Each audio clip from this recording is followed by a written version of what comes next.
Hello viewers, in these videos we are discussing about the basics of enzymology. In the last class or video we discussed the different characteristics of the enzyme. In continuity with that, today we will study the mechanism of action of enzymes.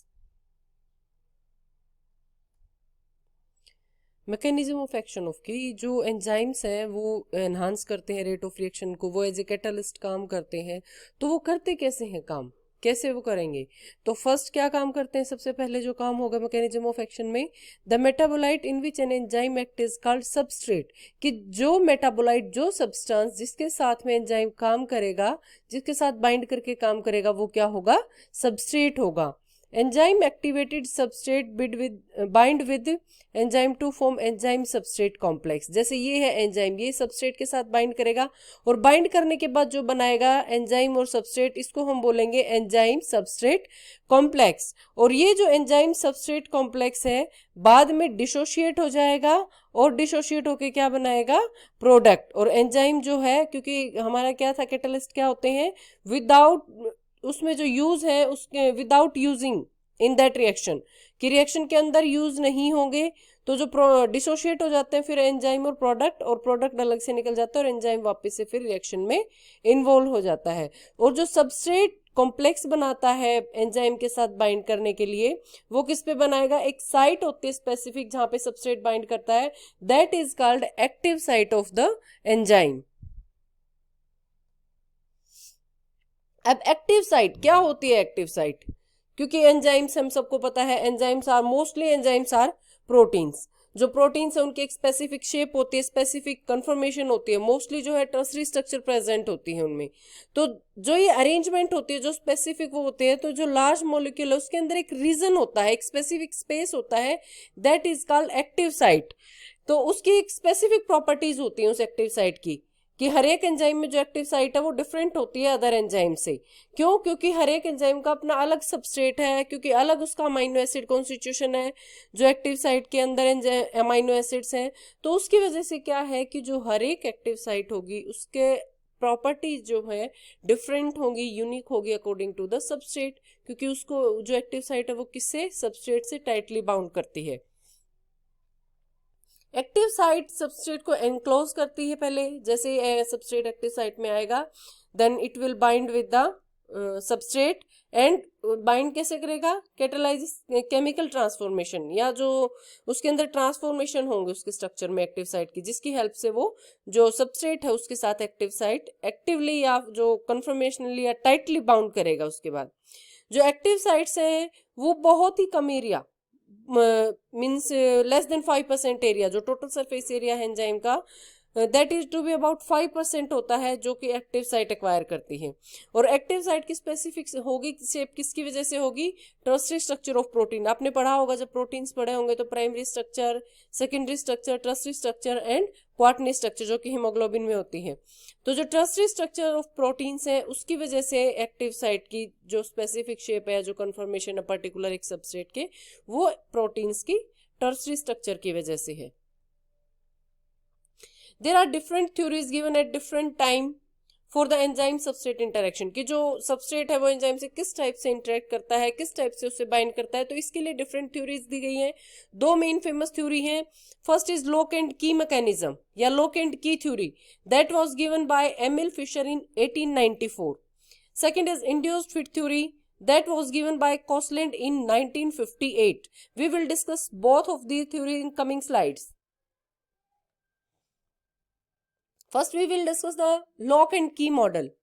Lock and key model, जैसे आप घर में ताला खोलते होगे ना, हर एक lock की एक अपनी स्पेसिफिक चाबी होती है, ठीक है? ये तो है नहीं कि आप पर्टिकुलर किसी भी की से किसी भी लॉक को खोल सकते हो, नहीं ना। क्यों? क्योंकि जो आप देखोगे ग्रूव्स और रीजेस बने होते हैं की में, तो वैसे ही ग्रूव्स और रीजेस क्या है उस लॉक के अंदर होते हैं। तो उसी की वजह से एक जो की है, हर एक लॉक की एक स्पेसिफिक की होती है। तो आप यहाँ अज्यूम करके चलो कि जो की है वो सबस्ट्रेट है और जो लॉक है वो एंजाइम है। तो जैसे ही आप लॉक और उसको करोगे तो वो टाइटली फिट आती है उसमें, बिल्कुल एग्जैक्टली, जबकि और आप अगर इसमें की लगाओगे तो वो फिट नहीं होगी।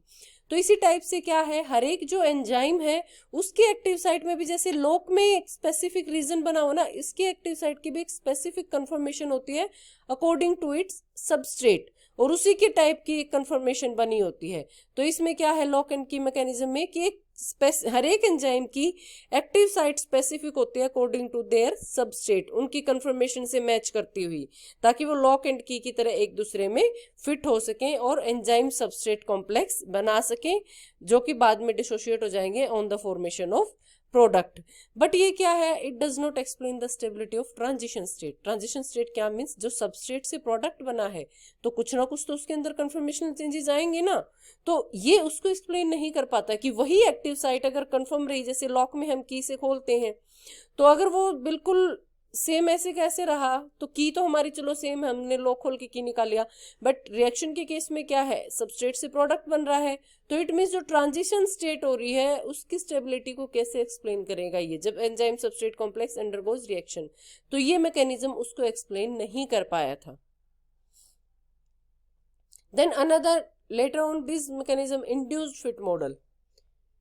इंड्यूस जैसे कि नाम से ही है, इंड्यूस करता है उसको फिट करने के लिए, कि जैसे इंडक्शन मिलता है उसको फिट करने के लिए कुछ ना कुछ।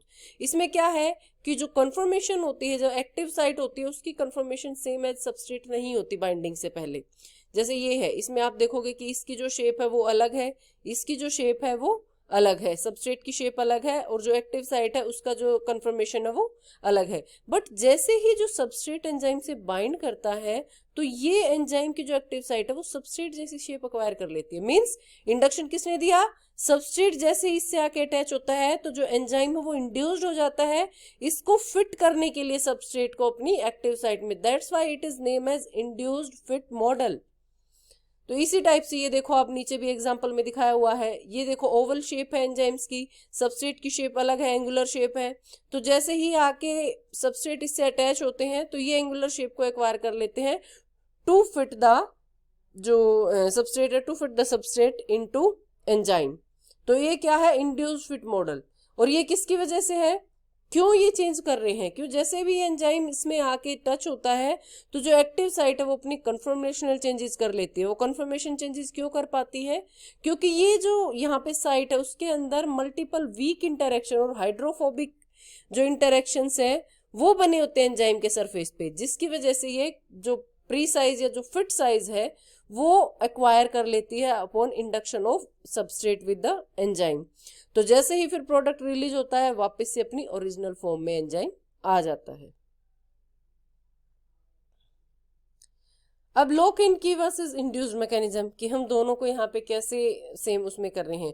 Lock and key mechanism suggest that every enzyme has one specific substrate.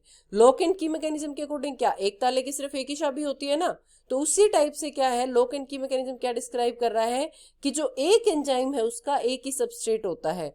तो ये यहाँ पे किसको हमने स्पेसिफिसिटी पढ़ी थी एंजाइम्स के कैरेक्टरिस्टिक्स में, तो ये क्या सिर्फ एब्सोल्यूट स्पेसिफिसिटी को एक्सप्लेन कर रहा है कि each substrate is very each enzyme is very specific to a particular substrate, ये उसको एक्सप्लेन कर रहा है। जबकि इंड्यूस्ड फिट मॉडल क्या है, एंजाइम कैन एक्सेप्ट और bend to fit substrate that is not exactly match, कि जो एंजाइम्स है वो बैंड कर सकता है, अपने आप को फिट कर सकता है। जैसे कि यहाँ पे ये इंड्यूस फिट में आपने कई बार मूवीज में देखा होगा ना, जब कोई लॉक खोलना होता है नहीं खुल रहा होता है तो जो हीरोइन है वो फटाक से अपने बालों में से पिन निकालती है और लॉक को ओपन कर लेती है। वो कैसे, आप सोचोगे कि एक ही चाबी होती है तो वो कैसे कर लेती है, क्यों, उस पिन में आप देखोगे इस टाइप से ग्रूव्स होते हैं और ये फ्लेक्सिबल होते हैं, तो ये जैसे ही लॉक के अंदर जाते हैं ये उसी की शेप में एक्वायर कर लेते हैं, जैसे लॉक में की एंड ग्रू होते हैं, तो इससे खुलने के चांसेस बढ़ जाते हैं, बट एग्जैक्ट मैच नहीं होता। तो ये किसको एक्सप्लेन करता है, ग्रुप स्पेसिफिसिटी को, जो एंजाइम्स की ग्रुप स्पेसिफिसिटी है उसको एक्सप्लेन करेगा। तो these are the two theories for the enzyme substrate interaction, lock and key theory and induced fit model. Now we are coming to the mechanism of action, कि वो किस type से काम करेंगे। फर्स्ट हमने जब पढ़ा था एंजाइम्स क्या काम करते हैं, फर्स्ट जो प्रिंसिपल है एंजाइम्स का, दे विल एक्ट या they will catalyse A reaction by lowering the activation energy, कि जो रिएक्शन की जो एक्टिवेशन एनर्जी है उसको डिक्रीज करते हैं, उसको कम करते हैं जिससे कि जो रिएक्टेंट्स है वो फास्टली प्रोडक्ट में कन्वर्ट हो जाता है। बट क्या है, आप ये देखोगे कि रिएक्टेंट्स की एनर्जी ये है, ठीक है, प्रोडक्ट इस एनर्जी पे है, तो जो रिएक्टेंट से जो प्रोडक्ट की एनर्जी है वो चेंज नहीं हो रही है, ठीक है। तो जो ओवरऑल एनर्जी है during the reaction that will not change. Change किस में हो रहा है? सिर्फ एक्टिवेशन एनर्जी में। तो इसका मतलब क्या है, जो इसकी एनर्जी है रिएक्टेंट टू प्रोडक्ट की वो चेंज नहीं हो रही, यहाँ पे सिर्फ जो एक्टिवेशन एनर्जी है वो कम हो रही है, क्योंकि एंजाइम्स के साथ इतनी है और विदाउट एंजाइम ये इतनी लार्ज एक्टिवेशन एनर्जी प्रेजेंट है। तो जैसे ही एक्टिवेशन एनर्जी के बैरियर को कम करता है विद एंजाइम, तो जो रिएक्शन का रेट है वो फास्टन हो जाता है as compare to without enzyme. जैसे कि यहाँ पे दिखाया हुआ है, enzyme lowers the activation energy barrier, कि जो एक्टिवेशन एनर्जी बैरियर है ये इसको कम करेगा। जैसे ये रिएक्शन कोऑर्डिनेट है, ग्राउंड स्टेट में प्रोडक्ट है, ठीक है, तो ये एक्टिवेशन एनर्जी है इसकी, ये डेल्टा जी है, डेल्टा जी नोट, जो कि फ्री एनर्जी हम बोलते हैं। तो जो फ्री एनर्जी है वो सेम रहेगी। कैसे? क्योंकि अगर हमने इसमें तो क्या है, सिर्फ विदाउट एंजाइम रिएक्शन है, ये विद एंजाइम अगर रिएक्शन कर रहे हैं हम, तो ये देखो आप, इसमें एक्टिवेशन एनर्जी तो कम हो गई, तो जो डेल्टा जी नोट है वो चेंज नहीं होगा, वो उतना ही रहेगा। सिर्फ चेंज किस में आया है, जो एक्टिवेशन एनर्जी है सिर्फ वो कम हुई है। तो इसका मतलब क्या है, डेल्टा जी नोट चेंज नहीं हुआ, तो इसका मतलब क्या है, डेल्टा जी नोट क्या, फ्री एनर्जी किसको डिस्क्राइब करती है? इक्विलिब्रियम की स्टेट को। आपने पढ़ा होगा ना केमिस्ट्री में भी, डेल्टा जी नेगेटिव है, पॉजिटिव है, तो एंटरगोनिक रिएक्शन, एक्सगोनिक रिएक्शन, या delta G is equal to 0 है तो इक्विलिब्रियम पे है रिएक्शन। तो इट मीन्स क्या है कि डेल्टा जी नोट को डिस्टर्ब नहीं कर रहा, तो इट मीन्स क्या है, एंजाइम्स रिएक्शन के इक्विलिब्रियम को डिस्टर्ब नहीं कर रहा, सिर्फ उसको अटेन करने में, उसको जल्दी अटेन करने में हेल्प करता है। अदरवाइज जो रिएक्शन का इक्विलिब्रियम है उसको चेंज नहीं करेगा, सिर्फ उसका जो रेट है, rate of attaining equilibrium is faster as compare to without enzyme. Thanks.